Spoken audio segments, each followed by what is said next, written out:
And the first step in this process is going to be the English muffin. Please feel free to use whatever English muffin you feel.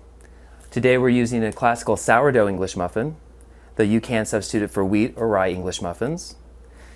English muffins can be prepared in the oven or in a toaster. You may butter it prior to toasting if you'd like. Otherwise, you can toast it dry. What we're going to do is just take these English muffins and we're going to put them in a preheated oven at about 400 degrees. Put it right onto the rack.